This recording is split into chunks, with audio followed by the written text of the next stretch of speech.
Estimats germans, la pàgina magistral que hem escoltat de l'Evangeli ha estat escollida en sentit litúrgic, com us he dit al començament, com a preparació pel baptisme dels catecúmens. En ella s'hi mostren els passos per arribar-hi. Fem-ne un petit repàs per adonar-nos de la seva dinàmica. Jesús, cansat del camí al migdia, s'asseu prop del pou de Jacob. En aquest pou hi fluïa en el seu fons un corrent subterrani. Hi arriba una dona samaritana i sabem que els jueus no es feien amb els samaritans perquè els consideraven cismàtics, un poble mesclat d'estrangers i que no practicava l'estricte compliment de la llei que prescrivien els jueus quan retornaren de l'exili. Però Jesús trenca els tabús, s'acosta als pecadors.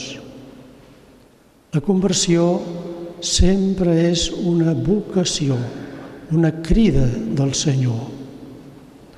I demana a la dona que li doni aigua. Ell es retreu, però ell s'anticipa a oferir-li una aigua viva que li apagarà la set. I la dona li'n demana, però ell abans li exigeix que porti el seu marit. No en tinc, li diu. I Jesús aleshores la descobreix. N'has tingut 5 i l'actual no és marit teu. Jesús exigeix abans del baptisme que reconeguem els nostres pecats. La dona descoberta reconeix que és un profeta i li pregunta si s'ha d'adorar Déu aquí, en el Geritzim, o bé a Jerusalem. I aleshores Jesús li revela que en cap dels dos llocs, perquè Déu és esperit i cal adorar-lo en esperit i en veritat.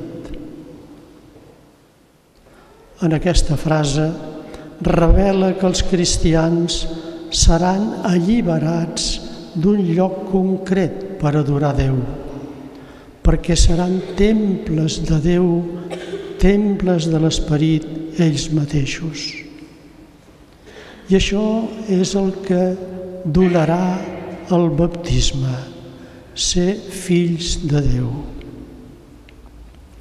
La dona, aleshores, expressa la fe d'una esperança en un Messies futur que haurà de revelar-ho. I Jesús afirma: jo el soc, el qui parla amb tu. Aquestes paraules tenen un fons molt important, perquè és la revelació final de Jesús. Quan diu jo el soc, està evocant l'aparició de Déu a Moisès en el Sinaí.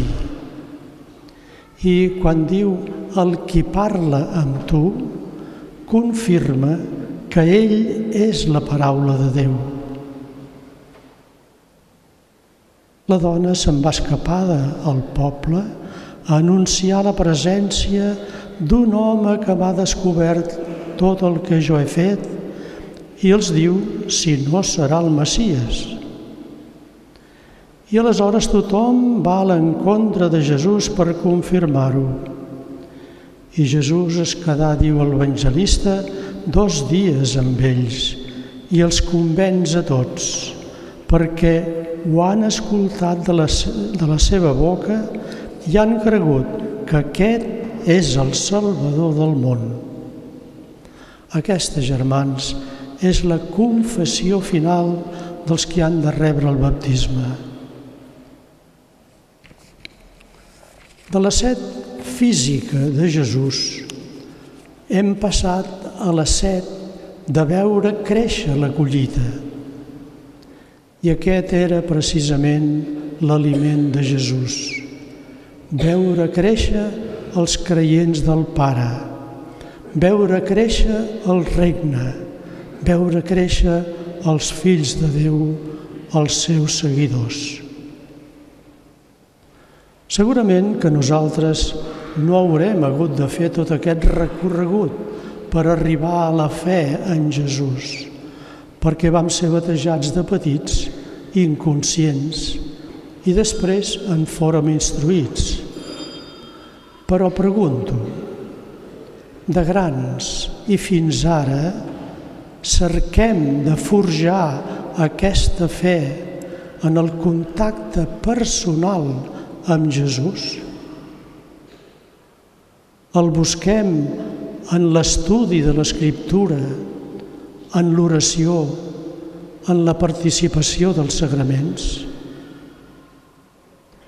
Crist s'acosta a nosaltres, però nosaltres ens el deixem acostar o potser fins i tot el defugim?